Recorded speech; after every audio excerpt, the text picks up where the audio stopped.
कुछ बात तो है कि मिटती नहीं हस्ती हमारी, सदियों रहा है दुश्मन दौरे ज़मा हमारा, बातिल से डरने वाले आसमां नहीं है हम, 100 बार कर चुका है तू इम्तिहान हमारा, रखे नहीं आ सकती। आपको पता है चंगेज की तारीख? चंगेज एक जालिम बादशाह गुजरा, बहुत बड़ा जालिम, जिसके सर पर 50 लाख लोगों के कत्ल का इल्जाम है। 50 लाख इंसानों का कत्ल मामूली है? उस जमाने का चंगेज, और वो मुल्क के मुल्क फतह करते हुए निकला था। एक जमाना ऐसा था मेरे अजीज, घोड़े पर बैठा हुआ चंगेज कुछ लोगों को, मुसलमानों को गिरफ्तार करके मैदान में खड़ा किया है और जल्लाद को बुलाया कि एक साथ सबकी गर्दनें उड़ाने लग जाओ। वो कितने लोग थे?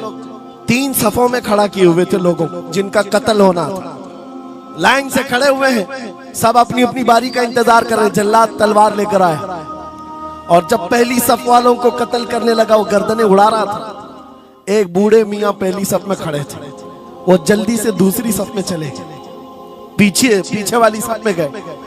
बादशाह चंगेज घोड़े पर बैठा हुआ खिलौने से खेल रहा है और ये मंजर भी देख रहा है और हंस रहा है।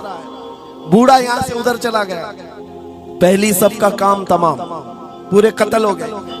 दूसरी सफ में जब कत्ल का ऑर्डर आया तो जल्लाद फिर गर्दनें उड़ाने लगा। दूसरी सफ, दूसरी लाइन को कत्ल करने लगा जल्लाद। ये बूढ़े बाबा जो है तीसरी सफ में चले, पीछे और एक सफ थी, यहां से बचकर तीसरे में चले गए, दूसरी सफ भी उड़ गई। उसके बाद बादशाह चंगेज कहा मार करके कहने लगा, बाबा जी अब तो इसके पीछे कोई सफ नहीं, ये तीसरी थी, अब कहां जाओगे? बूढ़े मियां ने सर झुकाकर कहा, अब भी मेरा अल्लाह है। ये यकीन होता जहां तक बचना है बच लेंगे, और जब नहीं है, बाबा जी ने कहा अब भी अल्लाह है, हो सकता है।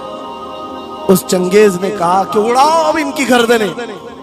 अभी जल्लाद तीसरी सफ को उड़ाने ही जा रहा था, अचानक चंगेज के हाथ से वो खिलौना नीचे गिरा जो खेल रहा था बैठ करके घोड़े पर। जैसे ही वो खिलौना उठाने के लिए नीचे की तरफ आया, उसका पैर जीन से निकल गया और घोड़ा अचानक बिदक गया, सरकश हो गया और घोड़ा सर पर दौड़ने लगा और ये एक पैर इसका जीन में फंसा हुआ है और सर नीचे जमीन पर है।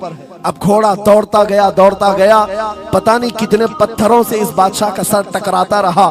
घोड़ा किसी के काबू में नहीं आ रहा, सारे सिपाही, सारे फौजी इस घोड़े को पकड़ने के लिए पीछे भाग रहे, लेकिन घोड़ा दौड़ता गया, इतना दौड़ा कि उस चंगेज का सर फट करके भेजा बाहर, मर गया। बहुत दूर जाकर के घोड़ा एक जगह रुका। बादशाह की मौत का ऐलान इतना बड़ा था, सारे सिपाही, सारे फौज बादशाह को लेने के लिए हाजिर आए।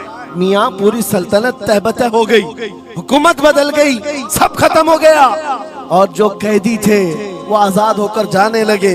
वो बूढ़े मियां कहते हैं बाकी लोगों से, क्या मैं नहीं कहता था अल्लाह अब भी हमारे साथ है? मेरे अजीजों, एक बात याद रखो, हमारे लिए दुनिया द एंड नहीं कर सकती जब तक मेरा मौला ना चाहे, अल्लाह ना चाहे। आज लोगों को ये लगता है, मुझे वैसी भी बात बताया गया कि यहाँ पर मुंबरा की आपकी घनी आबादी, फिलिस्तीन के मामला पर कुछ बोलेंगे यहाँ पर भड़क जाएंगे। मेरे अजीज, तो इतने भड़कने की जरूरत नहीं, तुम यहाँ भड़कोगे तो फिलिस्तीन पहुंच भी नहीं पाओगे। बात यह है, हम बोलेंगे जरूर जुल्म के खिलाफ और हक के लिए, चाहे जैसी भी हालात हो। अगर किसी को बुरा लगता है इजराइल जालिम है, तो मैं 100 बार कहूंगा वो जालिम है, जालिम है, जालिम है। उनकी कोई हिमायत करने के लिए हम नहीं है, लेकिन एक बात आपको मैं जरूर बताना चाहता हूँ, गौसे पाक का मसलक ये है, सुल्तानुल औलिया गौसुल आजम की निस्बत के साथ आप अपनी शरीयत पर कायम रहें और अपने ईमान पर डटे रहें और तौबा व इस्तिग़फ़ार के बाद अपने हालात बदल लें और उन गरीब मुसलमानों को देखकर जो कत्ल हो गए और उनके टुकड़े हो गए, ये मत समझना कि इस्लाम खत्म हो गया।